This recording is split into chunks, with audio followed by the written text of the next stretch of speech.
Hello friends, मैं रत्नेश त्रिपाठी हाजिर हूँ एक बार फिर आप लोगों की क्लास में, आपके अपने चैनल अवसरवाला में। पिछली क्लास में हम लोगों ने देखा था कि एक समान विद्युत क्षेत्र में रखे विद्युत ध्रुव पर बल आघूर्ण।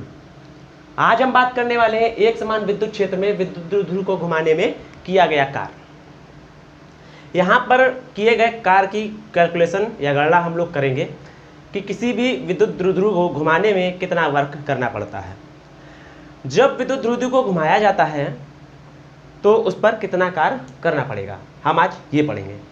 चित्र जो हम लोगों ने डायग्राम पिछले क्लास में बनाया था वही बनेगा। हमने कुछ इस तरीके से चित्र बनाया था, शॉर्ट फॉर्म में हम आपको बताना। ये था एक समान विद्युत क्षेत्र, ठीक है। दो ये थे हमारे पास, ओके। ये कोण थीटा था, इधर से इस पे ऐसे फोर्स लग रहा था, इधर पर इस पे ऐसे फोर्स लग रहा था, ठीक है। और ये हमारा था एकांतर कोण, ठीक है। और इधर से इस पे हमने लंब डाल दिया था कुछ इस तरीके से, ओके। ये हमारा बन गया था एकांतर कोण। और ये पॉइंट हमारा O था, ये था A, ये था B, ओके, ये था C, और ये हमारा एक समान विद्युत क्षेत्र E था, और यही था, ठीक है। और ये हमारा था फोर्स लग रहा था दोनों टाइप। इसी तरीके से कुछ हमारा डायग्राम था। आज हम इसी क्षेत्र पर लगने वाले इसको घुमाने में कितना कार्य करना पड़ता था उसकी गणना करेंगे। तो हमने जो चित्र बनेगा उसमें थीटा कोण से घुमाना है, ठीक है। हमने मान लो इसको थीटा कोण घुमाया, तो उस थीटा कोण घुमाने में कितना कार्य करेंगे। तो सबसे पहले हम क्या करेंगे, निकाल लेते हैं अल्प कोण। क्या अल्प कोण निकाल लेते हैं हम, डी थीटा। तो डी थीटा कोण घुमाने में किया गया कार्य, मतलब हम क्या करेंगे, इस थीटा कोण को छोटे छोटे पार्ट्स में घुमा के निकालेंगे। पहले थोड़ा घुमाया फिर थोड़ा घुमाया, तो हम पहले डी थीटा निकाले फिर सबको जोड़ देंगे। और जोड़ने का मैथमेटिकल रूप है इंटीग्रेशन। इंटीग्रेशन कर दो, यहाँ से यहाँ तक घुमाया और उसकी लिमिट लगा दो, जहाँ से जहाँ तक घुमाया है तो उस तरीके से निकाल लिया जाता है। तो हम पहले डी थीटा कोण घुमाएंगे। तो डी थीटा कोण घुमाने में जो किया गया कार्य है, तो सबसे पहले हम वो निकालते हैं। तो डी थीटा घुमाने में हमने मान लिया किया गया कार्य जो है हमारा वो क्या हो जाएगा, हमने मान लिया हमने डी डब्ल्यू कार्य किया। और डी डब्ल्यू कार्य करने में क्या हो गया, इंटीग्रेशन ऑफ, सॉरी अभी तो हम W निकाल ही नहीं रहे, ठीक है। डी थीटा निकालेंगे तो होता क्या है, टाउ इंटू डी थीटा। अब यहाँ बात करो टाउ क्यों आया, क्योंकि कार्य इज इक्वल टू होता है फोर्स इंटू डिस्प्लेसमेंट। और आपको मालूम है जब टाउ अलग हो, ठीक है, तो क्या करते हैं, टाउ हमारा यहाँ पर आपका कार्य हो जाएगा। ये हमने फोर्स हमने बताया था, आपका फोर्स लग रहा है, और डी थीटा हमारा क्या है, डिस्प्लेसमेंट है।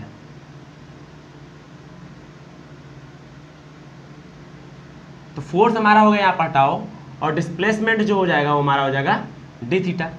तो इसलिए यहाँ पर आ गया हमने जो कार्य किया है tau equal to d theta, tau into d theta. अब हम इसके बाद निकालेंगे जो टाउ थीटा हमारा डी थीटा निकला है, इसमें हम छोटे छोटे पार्ट अभी निकाल लिए। अब हमें पूरा कार्य थीटा में घुमाने में कितना कार्य करना पड़ा और वो क्या होगा। तो हम क्या करेंगे, अब हम निकालेंगे। तो हमारा जो टोटल वर्क है W इज इक्वल टू घुमाने में किया गया पूरा कार्य, वो हो जाएगा integration of tau D theta. अब टाउ डी थीटा हो गया, ओके। अब हमें यहाँ पर हमने उस अभी पिछले क्लास में टाउ की वैल्यू निकाली थी, लेकिन हमें कहाँ से कहाँ तक निकालना है, तो हमें निकालना है 0 से थीटा तक की वैल्यू। कहाँ तक की, 0 से थीटा तक की वैल्यू। अब हम बात करेंगे कि 0, ये इंटीग्रेशन क्यों लगाया। तो इंटीग्रेशन ऑफ डी डब्ल्यू का मतलब है, इंटीग्रेशन ऑफ डी डब्ल्यू, यहाँ पर अगर पहले लिखेंगे तो पहले लिखेंगे integration of D W. Total work हमारा क्या हो जाएगा, इंटीग्रेशन ऑफ डी डब्ल्यू, ठीक है, डी डब्ल्यू। तो इंटीग्रेशन ऑफ डी डब्ल्यू का मतलब क्या हो गया, हमने अभी आपको बताया कि छोटा छोटा जो कार्य किया गया है उसका इंटीग्रेशन। इंटीग्रेशन मतलब समाकलन, और समाकलन मतलब होता है योग, ठीक है। तो छोटे छोटे कार्यों का समाकलन या छोटे छोटे कार्यों का योग जो है हमारा वही टोटल वर्क है। अब इसके आगे हम क्या करेंगे, दोनों में एक लिमिट लगा देंगे 0 से थीटा, मतलब प्रारंभिक स्थिति जहां से हमने घुमाना शुरू किया था वो 0 थी, और जहां तक घुमाया वो हमारी क्या थी, थीटा। तो हम क्या करेंगे, प्रारंभिक स्थिति और लास्ट स्थिति को लिमिट के रूप में लगा देते हैं। तो हमारी इस पे लिमिट जो आ जाएगी वो क्या आ जाएगी, 0 से थीटा। अब हम यहाँ से dw की जो वैल्यू रखेंगे वो रख देंगे इस पे। तो हमारा w की इक्वल टू क्या हो जाएगा, integration d tau into d theta. Tau की वैल्यू उस दिन हम लोगों ने निकाली थी अभी पिछली क्लास में, वो निकली थी आपकी PE साइन थीटा। तो ये यहाँ पे ऐसे लिख सकते हो, चूंकि PE साइन थीटा, इसलिए W इज इक्वल टू 0 से theta PE sign theta into d theta.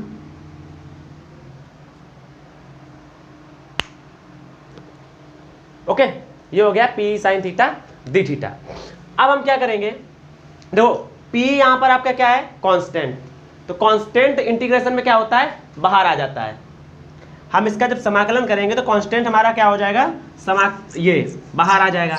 तो किस तरीके से कर देंगे हम, इज इक्वल टू हमारा हो जाएगा P हमारा हो गया बाहर, ठीक है, 0 से थीटा, तो बचा साइन थीटा का D theta. Okay, sine theta का जो हम करते हैं इंटीग्रेशन वो होता है हमारा क्या, माइनस कॉस थीटा। तो हम माइनस निकाल लेंगे बाहर, तो W इज इक्वल टू हो जाएगा माइनस PE कॉस थीटा, और लिमिट क्या है 0 से थीटा।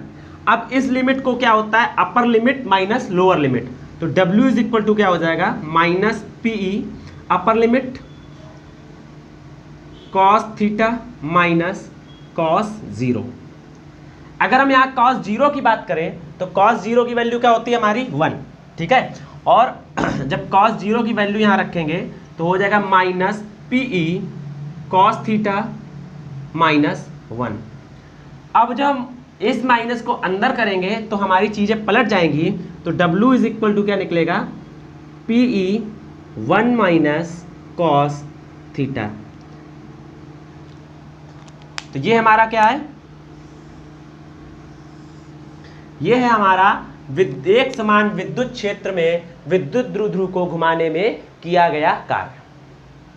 क्या होता है, W is equal to PE 1 minus cos theta. Okay, तो ये था हमारा आज का पहला टॉपिक। अब इसको आप लोग नोट कर लीजिए। अब इसके आगे दूसरा टॉपिक क्या है वो बताते हैं। नेक्स्ट टॉपिक है एक समान विद्युत क्षेत्र में वैद्युत द्विध्रुव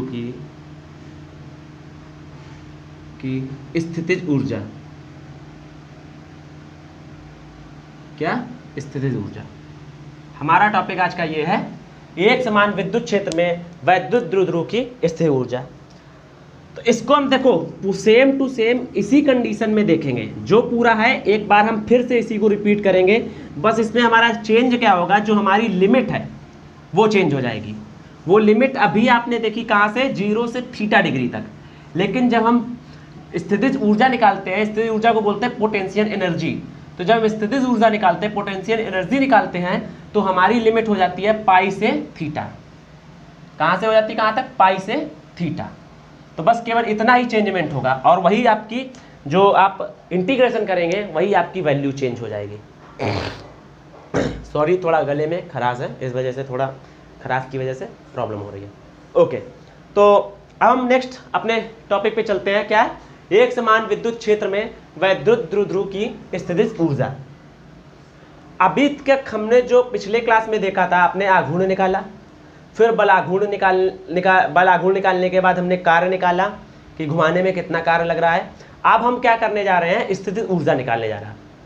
ये तीनों टॉपिक एक दूसरे से कनेक्टेड हैं। हमने अभी बताया ये जो टॉपिक हम पढ़ रहे हैं पूरा का पूरा, आपने जो वर्क निकाला अभी उसी पर आधारित है, पूरा का पूरा वही है, केवल लिमिट का चेंजमेंट होता है। ठीक है, आपकी जो अभी यूनिट लगाई थी आपने इंटीग्रेशन की 0 से थीटा लगाई थी, अब यहाँ पर हम कितनी लगाएंगे, π/2 से थीटा। कितनी, π/2 से थीटा लगाएंगे। तो हम अगर बात करें कि पोटेंशियल एनर्जी क्या होती है। तो पोटेंशियल एनर्जी का फार्मूला होता है कि 90 डिग्री से थीटा कोण घुमाने में जो कार्य होता है, या किसी द्विध्रुव को 90 डिग्री से थीटा कोण घुमाने में किया गया कार्य ही पोटेंशियल एनर्जी होता है। और किया गया हमारा कार्य क्या था, टाउ डी थीटा। ठीक है, तो पोटेंशियल एनर्जी हम इसको लिखते पीई, पोटेंशियल एनर्जी। ठीक है, क्या हो जाएगी, इंटीग्रेशन आप π/2 से थीटा और जो घुमाने में किया गया कार्य है, सॉरी टाउ डी थीटा, घुमाने में किया गया कार्य ये किया गया था। ठीक है, तो पोटेंशियल एनर्जी को हम पी से रिप्रेजेंट कर रहे हैं। यहाँ पर दोनों जगह पी होगा, तो हम इसको सीधे हम पोटेंशियल एनर्जी ही लिखे दे रहे हैं। ठीक है,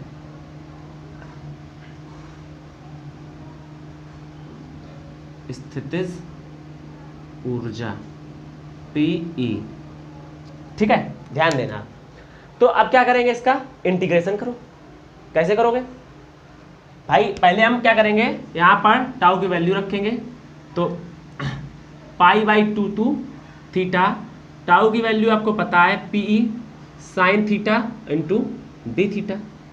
तो पीई साइन थीटा, जब इसका इंटीग्रेशन करेंगे तो हमारा पीई क्या है, कांस्टेंट है, बाहर आ जाएगा। इंटीग्रेशन आप साइन थीटा डी थीटा और लिमिट है π/2 से थीटा। तो साइन थीटा का हमें पता क्या होता है, माइनस कॉस थीटा, माइनस मैंने बाहर निकाल लिया। ठीक, तो माइनस पीई और यहाँ हो जाएगा क्या, कॉस थीटा और लिमिट π/2 से थीटा। लिमिट कितनी हो गई,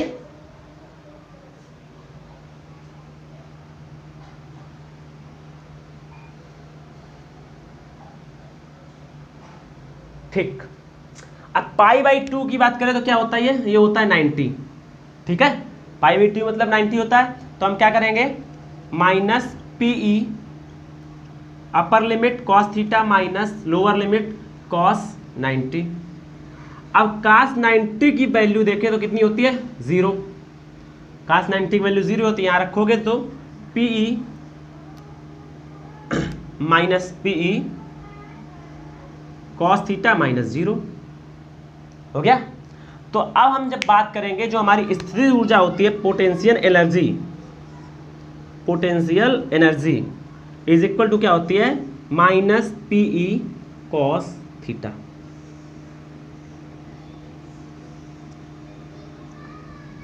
ठीक, ये थी हमारी क्या, जो हम लोग पोटेंशियल एनर्जी निकालते हैं, मतलब एक समान विद्युत क्षेत्र में वैद्युत द्विध्रुव की जो पोटेंशियल एनर्जी होती है, स्थितिज ऊर्जा होती है, वो हमारी कितनी होती है, potential minus P cos theta. यहाँ से आज से हमारा ये पहला टॉपिक जो था आपका विद्युत क्षेत्र आवेश तथा क्षेत्र का, आज का हमारा पार्ट 1 यहाँ से कंप्लीट होता है। पार्ट 1 मतलब अभी तक जो हमने पढ़ा वो आपका पूरा का पूरा डिपेंड था कूलाम के नियम पर। ओके, अब अगला जो होगा हमारा विद्युत आवेश तथा क्षेत्र का पार्ट 2 होगा। क्या होगा, चैप्टर पहला है आपका विद्युत आवेश तथा क्षेत्र। ठीक है, इसका अभी तक जो हमने पढ़ा वो पढ़ रहे थे हम, कौन सा, पार्ट 1 जो था आपके कूलाम के नियम पर। पूरा अभी तक जितना था वो कूलाम का नियम था। अब इसका हम पढ़ेंगे क्या, पार्ट 2। ये हमने 2 भागों में बांट रखा है इसको। ठीक है, यहां से आज से हम पे पढ़ेंगे गॉस का प्रमेय। अभी तक जो पढ़ा पूरा वो कूलाम के नियम पर आधारित था। अब हम क्या पढ़ेंगे, कास्ट का नियम और गॉस का नियम और इसके अनुप्रयोग। तो पार्ट 2 हम यहां से स्टार्ट करेंगे। तो नेक्स्ट क्लास में हम लोग कहां से स्टार्ट करेंगे, गॉस का प्रमेय से, गॉस थ्योरम और उसके यूजेस क्या क्या हैं। तो मिलते हैं नेक्स्ट क्लास में। जय हिंद, जय भारत, वंदे मातरम।